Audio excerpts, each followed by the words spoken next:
Assalamualaikum warahmatullahi wabarakatuh. Perkenalkan, nama saya Nur Endah Fitriani dengan NIM 2010107500044. Saya dari kelas 03 Said 001. Di sini saya akan mempresentasikan hakikat sastra lama demi memenuhi tugas mata kuliah sastra lama dengan dosen pengampu Ibu Prima Dwi Yuliani SPD MPD. Baik, langsung saja. Pengertian sastra lama. Sastra lama adalah sastra yang lahir dan tumbuh pada masa lampau atau pada masyarakat Indonesia lama. Sastra lama juga biasa disebut sebagai sastra klasik. Sastra lama tumbuh dan berkembang seiring dengan kondisi masyarakat pada zamannya. Oleh karena itu, sastra lama mempunyai nuansa kebudayaan yang kental dan memiliki corak yang lekat dengan nilai dan adat istiadat yang berlaku di dalam suatu daerah atau masyarakat tertentu. Menurut Emzir dan Rohman, hakikat sastra lama bisa dilihat dari dua bentuk, yaitu sastra lama lisan dan sastra lama tulis. Sastra tulis ini muncul setelah dikenal sistem aksara di beberapa wilayah di Indonesia. Oleh karena itu, konsep pembahasan sastra lama langsung tertuju pada sastra lisan. Pembicaraan tradisi lisan ini dimulai dengan konsep folklore. Folklore itu apa sih? Nah, di sini saya akan menjelaskan folklore. Folklore adalah bagian dari kebudayaan suatu masyarakat yang tersebar dan diwariskan secara turun-temurun secara lisan. Nah, bentuk folklore ini antara lain seperti mitos, dongeng, legenda, dan nyanyian rakyat. Selanjutnya ada ciri-ciri sastra lama. Yang pertama, tidak memiliki nama pengarang atau kata lain adalah anonim. Yang kedua, milik masyarakat atau bisa dijelaskan seperti milik bersama karena tidak ada pengarang, jadi setiap orang bisa merasa memilikinya. Yang ketiga, isinya fantasi dan istana sentris. Yang keempat, adat kepercayaan dan mistis. Yang kelima, disebarkan secara lisan, dari mulut ke mulut. Yang keenam, terikat adanya aturan mulai dari jumlah baris dalam setiap bait, jumlah suku kata, hingga rima.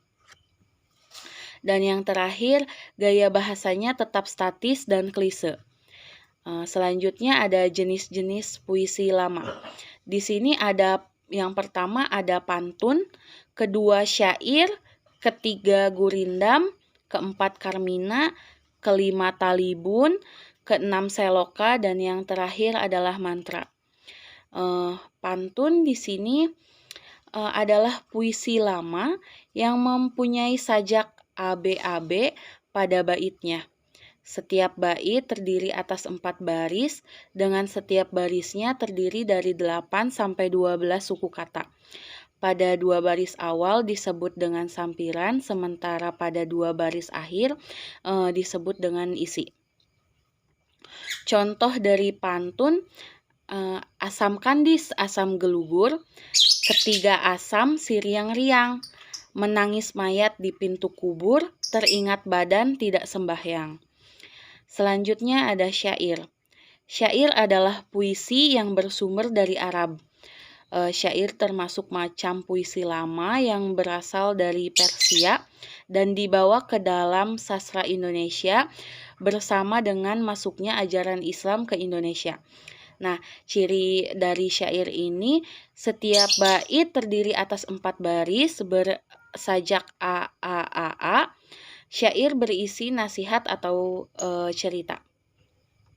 Contoh dari syair, apabila engkau kesulitan dan menerima segala cobaan, memohonlah kepada Tuhan, pasti Tuhan mengabulkan. Selanjutnya ada gurindam. Gurindam adalah jenis puisi lama yang pertama kali dibawa oleh orang Hindu, sekaligus mendapatkan pengaruh dari sastra Hindu, kira-kira pada tahun 100 Masehi.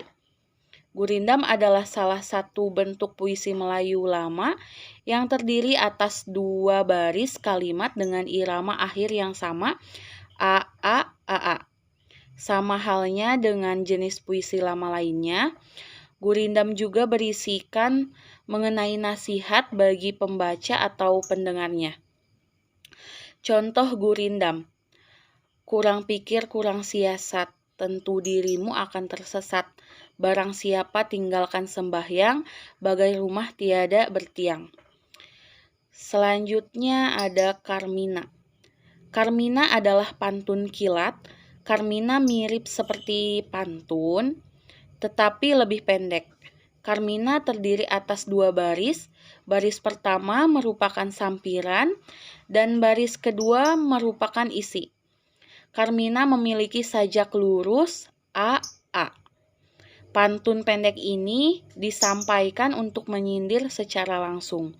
Contohnya, ada telaga di pelupuk mata, mata terjaga, hati tertata. Di sini ada talibun. Talibun adalah pantun genap yang tiap bait terdiri dari 6, 8, atau 12 baris. Pada talibun, tiap bait dibagi menjadi sampiran dan isi. Pembagian baris sampiran dan baris isi ditentukan oleh jumlah baris keseluruhan yang kemudian dibagi menjadi 2. Contoh dari talibun, burung elang terbang tinggi, membidik mangsa di daratan Jawa.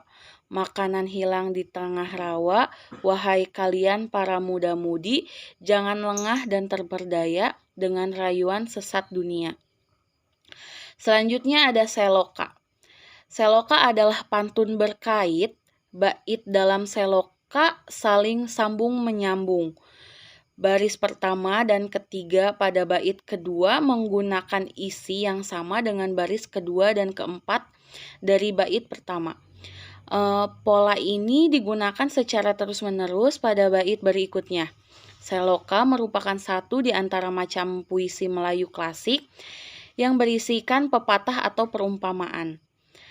Pesan yang disampaikan di dalam seloka dapat berupa candaan, sindiran, atau ejekan.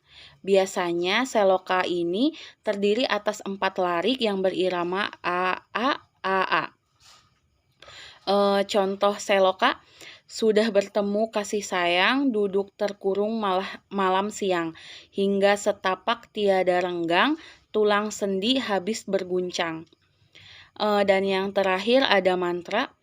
Mantra adalah ucapan-ucapan yang dianggap memiliki kekuatan gaib. Penulisan mantra berbentuk bait dengan keberadaan rima yang tidak menentu. Mantra lebih mengutamakan irama dibandingkan rima. Biasanya kata-kata yang digunakan di dalam mantra adalah metafora dan dianggap memiliki kekuatan magis atau doa. Contohnya saya ambil mantra pengobat sakit perut. Gelang-gelang si gali-gali, malukut kepala padi.